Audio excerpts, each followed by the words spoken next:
আমন্ত্রণ Bangladesh spine orthopaedic হাসপাতাল সুস্থ মেরুদণ্ড অনুষ্ঠানে।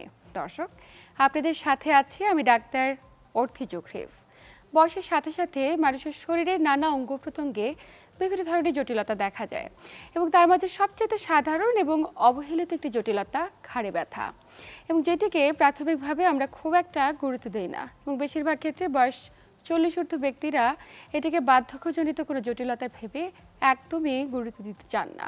তবে এই বিষয়টি নিয়ে গুরুত্ব দেওয়া আসলে কতটুকু জরুরি, এবং একজন ব্যক্তির ঘাড়ে যদি বয়স ঊর্ধ্ব কিংবা বয়স 40 কিংবা 60 ঊর্ধ্ব যে কোনো বাবা মায়ের এ ধরনের জটিলতা হয়ে থাকে, তবে সেক্ষেত্রে চিকিৎসকের শরণাপন্ন হওয়াটা কতটুকু জরুরি। দর্শক, আজ আমরা কথা বলবো এই প্রত্যেকটি বিষয় নিয়ে, এবং আলোচনা করবার জন্য স্টুডিওতে আমাদের সাথে উপস্থিত আছেন স্বনামধন্য বিশেষজ্ঞ চিকিৎসক অধ্যাপক ডাক্তার মোহাম্মদ শাহ আলম, যিনি চিফ কনসালটেন্ট বাংলাদেশ স্পাইন ও অর্থোপেডিক হাসপাতাল।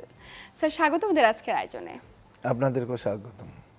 স্যার, বয়সের সাথে সাথে মানুষের ঘাড় ব্যথা হয়, বিভিন্ন জয়েন্টে ব্যথা হয়, এবং যেগুলোকে আমরা বার্ধক্যজনিত বিভিন্ন ধরনের জটিলতা ভেবে থাকি, কিন্তু এই যে ঘাড় ব্যথা হচ্ছে, বয়সের সাথে ঘাড় ব্যথা কি কোনো বিশেষ সম্পৃক্ততা রয়েছে? আপনাকে ধন্যবাদ। হ্যাঁ, শরীরের সব জায়গায় বয়সের কারণে পরিবর্তনের জন্য অনেক পরিবর্তন হয়। যেমন বয়স হলে চুল পাকে, চোখে কম দেখে, ছানি পড়ে, হাড় এবং জোড়ার পরিবর্তন হয়। ঘাড় কিন্তু আমাদের শরীরের হাত যেমন সবচেয়ে বেশি চলে, একই সাথে শরীরে যদি মেরুদণ্ডর চিন্তা করি, ঘাড় সবচেয়ে বেশি মুভমেন্ট হয়। কথা বলতে, তাকাতে, চলতে ঘাড়ের মুভমেন্ট সবচেয়ে বেশি। এই মুভমেন্টের কারণেই হয়তো যেখানে বয়সজনিত যে পরিবর্তনটা, এই পরিবর্তনটা অনেক বেশি, বিকজ অনেক বেশি অ্যাক্সেস কাজ করে। যেমন একটা মেশিন যদি অনেক বেশি ব্যবহার করেন, তাহলে তাড়াতাড়ি আস্তে আস্তে কিন্তু তার মেশিনের যে কাজ করার ক্ষমতাটা কমে যায়। ঠিক সেরকম এই মেরুদণ্ডের ঘাড়ের পোষণটা অনেকটাই সেরকম, যে বেশি ইউজ হচ্ছে বিধায় আমাদেরকে এই যে বয়সজনিত পরিবর্তনটাও খুব তাড়াতাড়ি হয়ে যায়। মজার জিনিস হলো যে বয়সজনিত পরিবর্তন হলে সবারই কিন্তু ওই সিমটমস থাকে না, অর্থাৎ কিনা উপসর্গ সবার থাকে না। কিছু কিছু ক্ষেত্রে উপসর্গ থাকে। সেটা কীরকম? ব্যথা একটা খুব বড় উপসর্গ। এবং এই যে মেরুদণ্ড আমরা যে চিন্তা করি, আমরা এই মডেলে আমরা অনেক সময় আমি বলে থাকি যে ঘাড়ের এখানে 7টা কশেরুকা আছে, এবং এই কশেরুকা একটার সাথে একটা লাগানো থাকে এক ধরনের জয়েন্ট দ্বারা, যে জয়েন্টের মাঝখানে নরম জেলির মতো জিনিস, স্প্রিংয়ের মতো কাজ করে, ডিস্ক বলি আমরা, ইন্টারভার্টেব্রাল ডিস্ক। এগুলো ধরেন ইয়াং বয়সে সফট থাকে, নরম থাকে, বয়সের কারণে আস্তে আস্তে আস্তে এটা শক্ত হয়ে যায়। এই শক্ত হওয়ার জন্য আমাদের তো মোবিলিটি তো থাকেই, এই যে মুভমেন্ট আমাদের হচ্ছে প্রতিনিয়ত, তখন এই মোবিলিটির কারণে প্লাস এই শক্ত হওয়ার কারণে ব্যথা শুরু হয়ে যায়। এবং দেখা যায় জেলটা যেখানে নরম থাকবে, সে নরম জিনিসের সাথে যখন আঘাত পায় বা লাগে, তখন অতটা ব্যথা থাকে না। কিন্তু যখন শক্ত জিনিস রাফ হয়, ব্যথা শুরু হয়ে যায়। এই একটা কারণ। আর হলো অনেক সময় হাড়গুলো ক্ষয় যায়।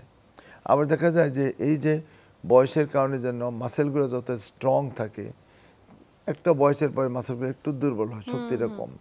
আমাদের মেরুদণ্ডের ঘাড়টা কিন্তু সামনের দিকে লর্ডোসিস, বাঁকা থাকে সামনের দিকে। আপনি যদি এটা দেখেন এক পার্শ্বের থেকে এবং সামনের থেকে, তাহলে কিন্তু এটা একদম স্ট্রেট না, সামনের থেকে সোজা, কিন্তু পার্শ্বের থেকে দেখাইলে মনে হচ্ছে সামনের দিকে কার্ভ। এই যে কার্ভটা মেনটেন করে বিভিন্ন অ্যাঙ্গেলে মাসেলগুলো কাজ করে। এখন আপনার বয়স হলে তো এই মাসেলগুলো কিছুটা দুর্বল হয়ে যায়, হলে তাহলে এই যে কার্ভটা নর্মালি থাকে না। যদি না থাকে, তখন এই যে হাড়গুলো যে একটু সরে যায়, তখন একটা জায়গায় স্ট্রেস পড়ে। আপনি ধরেন আপনার ঘাটটা লম্বা টাইম পাকা করে রাখতে পারবেন না, লম্বা টাইম সামনের দিকে ঝুঁকে রাখতে পারবেন না, ব্যথা হয়। যে কারণের জন্য নর্মাল যে অ্যালাইনমেন্ট সেটা থাকে না, তখন আপনার এই ব্যথা শুরু হয়। তো এই যে স্যার ব্যথাটা শুরু হলো, শুধুমাত্র ব্যথাই কি কেবল একমাত্র উপসর্গ, নাকি অন্য কোনো উপসর্গ থাকতে পারে? একটা হলো ব্যথা। তো এই ব্যথাটা কিরকম হবে? প্রথম দিকে ধরেন শুধু ঘাড়ের দিকে হবে, আস্তে আস্তে এটা কিন্তু হাতের দিকে যেতে পারে, দুইটা হাতেই যেতে পারে। এবং এটা দেখা যাবে যে কি হয়, যে এই হাড়ের মাঝখানে জেলিগুলো যদি বের হয়ে, এর পেছনেই থাকে খুব গুরুত্বপূর্ণ স্নায়ুতন্ত্র, স্পাইনাল কর্ড। স্পাইনাল কর্ড একদম ব্রেনের সাথে লাগানো অনেক অসংখ্য ইলেকট্রিক তারের মতো, টেলিফোনের তারের মতো ছোট ছোট তার মিলে বড় তার হয়ে মোটা একটা মানে কি বলে কর্ড হয়ে তার হয়ে ব্রেনের সাথে লাগানো, এবং একটা প্রত্যেকটা অঙ্গের সাথে ব্রেনের সাথে আপনার ছোট ছোট তার দিয়ে লাগানো। এখন দেখা যায় যে যদি এই মাঝখানে এই জেলি বের হয়ে আপনার শক্ত হয়ে স্পাইনাল কর্ডটাকে চাপ দিয়ে ধরে, প্রথম অবস্থায় ঘাড়, দেন 2 হাত, দেন 2 পা, একটা পর্যায়ে গেলে 4 হাত পায়ে আপনার ব্যথা হইতে পারে। এবং প্রাথমিক অবস্থায় ব্যথার আগে ঝিনঝিন করবে, সে মনে হয় যে হাঁটতে গেলে সে পড়ে যাচ্ছে, কিছু ঝিনঝিনের ধরতে অনুভূতি, গেলে চিনচিনের অনুভূতি, অনেক ক্ষেত্রে জ্বালা-পোড়া করে। জ্বালাপোড়া, হ্যাঁ, একটা বার্নিং সেন্সেশন হবে, ব্যথা, ডিসকমফোর্ট, মনে হয় তার হাতের মধ্যে ময়লা লেগে আছে, হ্যাঁ হ্যাঁ হ্যাঁ।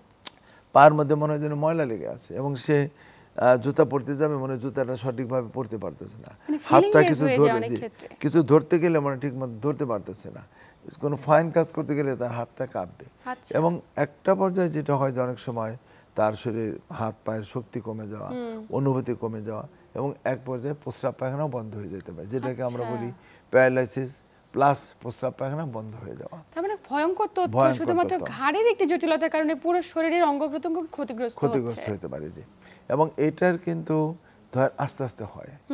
যদি ইয়াং বয়স যদি আমরা চিন্তা করি, এক ধরনের ঘাড়ের ব্যথা, হালকা একটা আঘাত, হালকা একটু কাশি দিল, গাড়িতে যাচ্ছে বড় ধরনের একটা ঝাঁকি লাগলো, সেক্ষেত্রে কিন্তু এই ডিস্ক বের হয়ে যেতে পারে। আচ্ছা। কিন্তু সেক্ষেত্রে হবে হলো একরকম ব্যথার যে একটা আঘাতের হিস্ট্রি হ্যাঁ থাকবে, হ্যাঁ হ্যাঁ। আর যেটা বয়সের কারণের জন্য আঘাতের হিস্ট্রি কোনো কিছু থাকবে না। আস্তে আস্তে আস্তে আস্তে পরিবর্তন হয়ে গ্র্যাজুয়ালি দেখা যায় পুরা যে স্পাইনাল কর্ডটা থাকবে একটা সরু রাস্তার মতো, এই রাস্তাটা চিকন হয়ে যায়। আবার এই পাশে দিয়ে যে ইলেকট্রিক তারের মতো তার বের হবে, ওখানে ছোট একটা রাস্তা থেকে চিকন, আমরা যেটা বলি ফোরামেন, এই ফোরামেনটাও ছোট হয়ে যায়।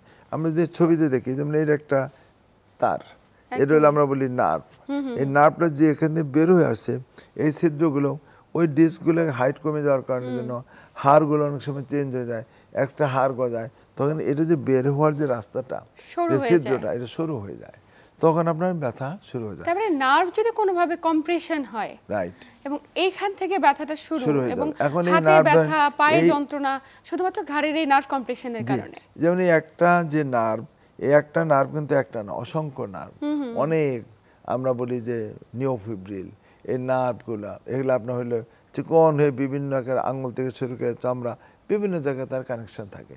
সো যতটুকু চাপ দিবে এবং ওই জায়গাটা যেখানে গিয়া শেষ হয়ে গেছে, ওখান থেকে ব্যথাটা শুরু হবে। সুতরাং শুরু হবে তার ঘাড়ে, কিন্তু ব্যথা আসবে হাতে, শুরু হবে ঘাড়ে, ব্যথা যাবে পায়ে। অনেক ক্ষেত্রে আপনি বলছিলেন প্রস্রাব পায়খানা বন্ধ হ্যাঁ, হয়ে যেতে এবং পারে। এটা তো ধরেন ব্রেন থেকে যে কন্ট্রোলটা আসবে, হ্যাঁ। যে আমরা তো যখন তখন যেখানে সেখানে প্রস্রাব পায়খানা করি না, তাহলে একটা নির্দিষ্ট টাইম, নির্দিষ্ট একটা রিফ্লেক্স আছে, এই কাজগুলো কিন্তু একটা কেবলের মাধ্যমে যায়, তারের মাধ্যমে।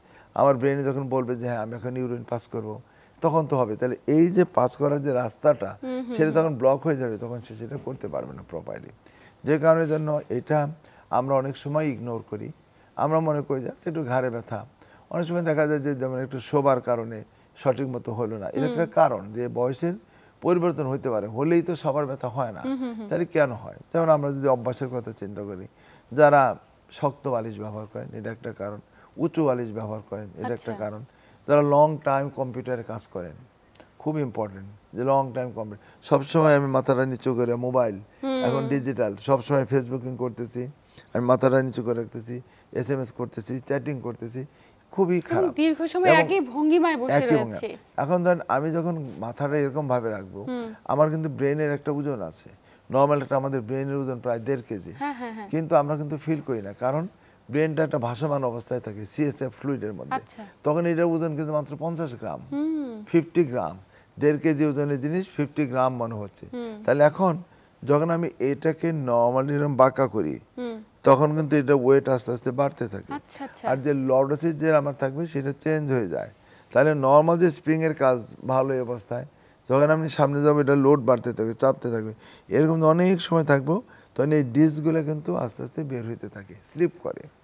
এটাও একটা কারণ যে তার এই প্রতিনিয়ত নরমাল পজিশনটাকে একটা অ্যাবনরমাল পজিশন যদি থাকে, এবং এটি আমরা প্রত্যেককে করছি, আমাদের নিজেদের জানা কারণ কিংবা অজান্তে করে ফেলছি, এবং এটির সঙ্গে আমরা হ্যাবিচুয়েটেড। আরো স্যার কারণগুলো সম্পর্কে বিস্তারিত জানবো, তবে সময় আছে একটি ছোট্ট বিরতি নেবার। প্রিয় দর্শক, বাংলাদেশ স্পাইন অর্থোপেডিক হাসপাতাল সুস্থ মেরুদণ্ড অনুষ্ঠান থেকে নিচ্ছি ছোট্ট একটি বিরতি, সাথেই থাকুন।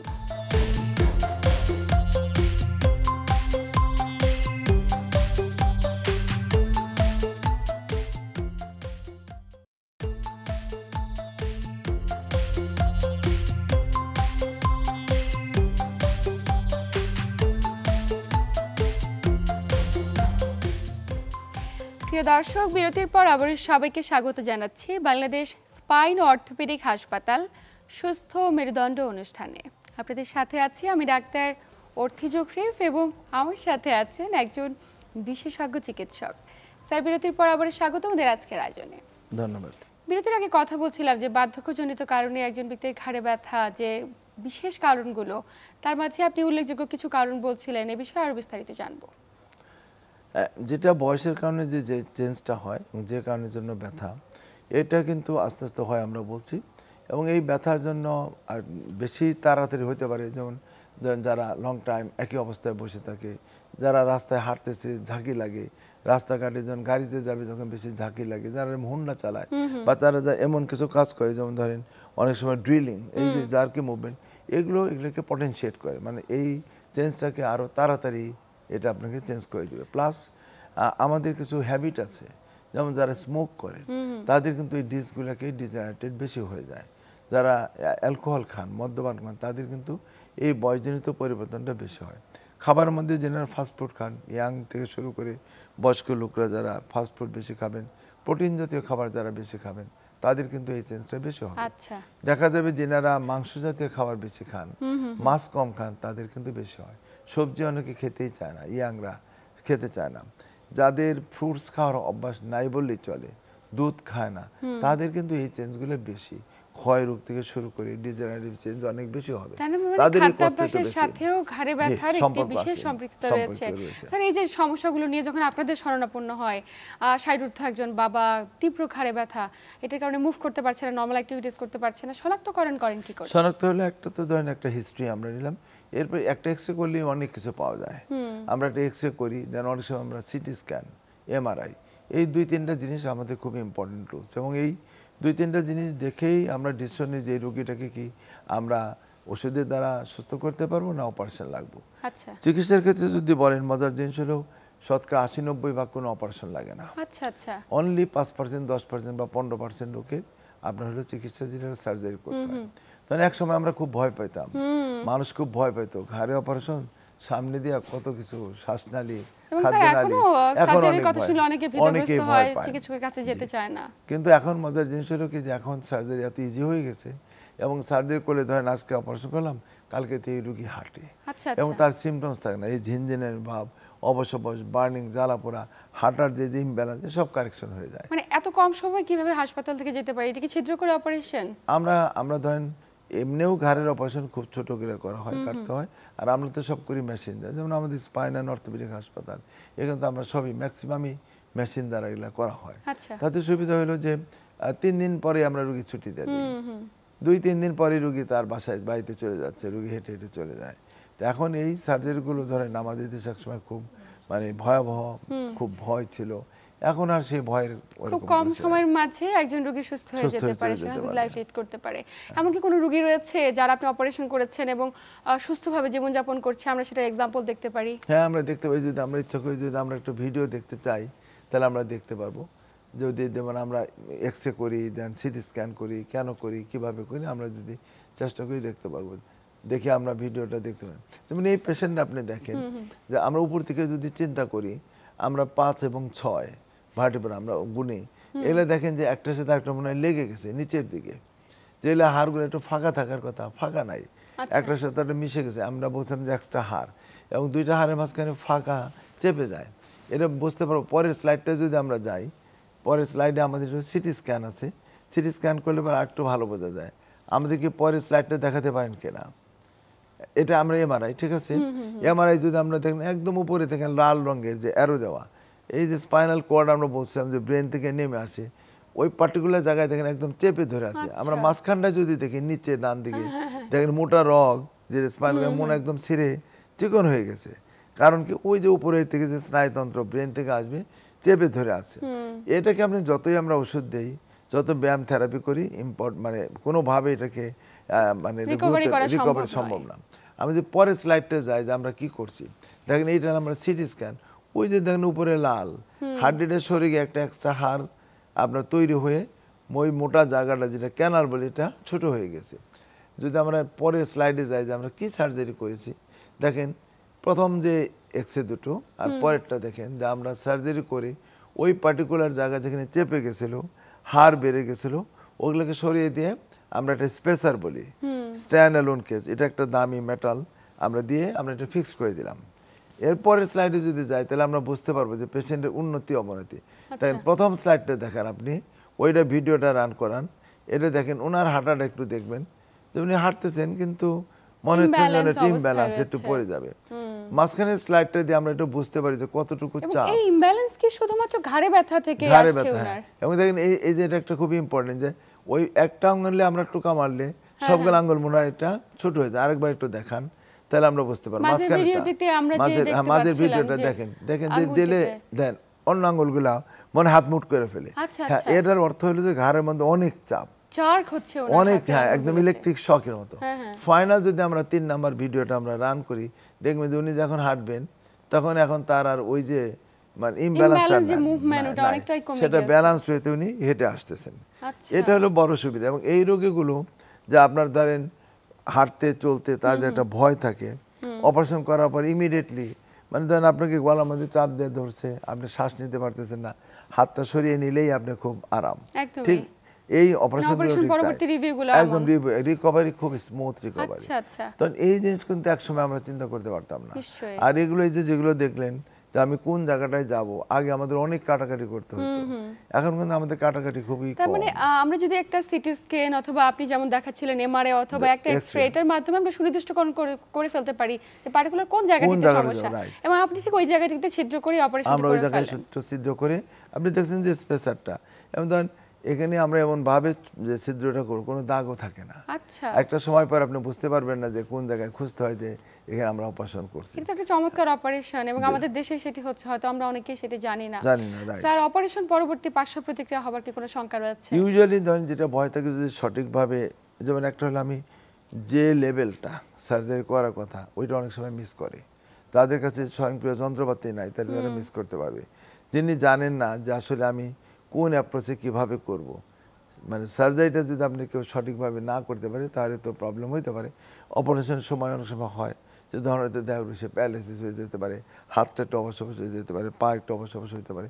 এগুলো মানে মানে অপারেশনের সময় ধরনের যে নিয়ে অপারেশন না জানলে পরে সেই জন্য অনেক সময় দেখা যেতে পারে হয়। বাট কিছু ক্ষেত্রে আছে যে পেশেন্টের ধরেন সবই ভালো, তার হয়তো রিকভারিটা একটু স্লো, এটা হতে পারে। এটা ধরেন সারা বিশ্বে এটা হয়। বাট অপারেশনের পরবর্তী সময় যদি সাকসেসফুলি করা যায়, যেমন আপনার ছবিতে দেখালাম, ইউজুয়ালি এই ধরনের সার্জারিতে সাকসেস রেট অনেক হাই, এবং পেশেন্টের ধরেন চলাফেরা আগের মতো সে নতুন লাইফ ফেরত পাওয়ার মতো, কারণ তার ওখানে ব্যথা থাকবে না। ঘাড় নাড়াইতে অনেকে মনে করে যে আমার ঘাড়টা ফিক্স করলো, আমি তো সাইডে বা পিছনে সামনে আমি নাড়াতে পারবো না, এরকম একটা ভয় কাজ করে, ভীতি কাজ করে, কিন্তু তা না। কারণ এটা এমনই ছোট জিনিস হলে এত শক্তভাবে লাগানো হয় যেটা একদম জয়েন্টটাকে ফিক্সড করে দেওয়া, ওই লেভেলে আপনার আর কোনো এক্সট্রা মুভমেন্ট ব্যথা হওয়ার কোনো সম্ভাবনা থাকে না। আর একটা পর্যায়ে গেলে দুইটা হাড় মিলে কিন্তু একটা হাড় হয়ে যায়। কারণ আমরা যে স্পেসারটা আমরা ব্যবহার করি তার মাঝখানে কিন্তু আমরা বুনটা আপনার হাড় দিয়ে দিই, তাতে ওইগুলা উপরের হাড় আর নিচের হাড়গুলা সবকিছু মিলে একটা ইউনিট, একটা হাড় হয়ে যাবে, সলিড হাড় হবে, এবং তাতে করে উনি নরমাল লাইফ লিড করতে পারে অনেক সুন্দরভাবে। একদম আলোচনার শেষ প্রান্তে চলে এসেছি, অনেক গুরুত্বপূর্ণ তথ্য জানলাম, হয়তোবা প্রত্যেকটা দর্শক আপনার এই তথ্যের মাধ্যমে অনেক বেশি উপকৃত হয়েছে। স্যার, আপনাকে আন্তরিক ধন্যবাদ। আপনাকেও ধন্যবাদ। প্রিয় দর্শক, এই ছিল আমাদের আজকের আয়োজন। আসুন আমরা জীবনযাত্রার মান পরিবর্তন করি আমাদের দৈনন্দিন চলাফেরা কিংবা আমাদের বসার কিংবা দাঁড়িয়ে থাকার ভঙ্গিমা। এতক্ষণ সাথে থাকার জন্য সবাইকে আন্তরিক ধন্যবাদ। সবাই ভালো থাকুন, সুস্থ থাকুন।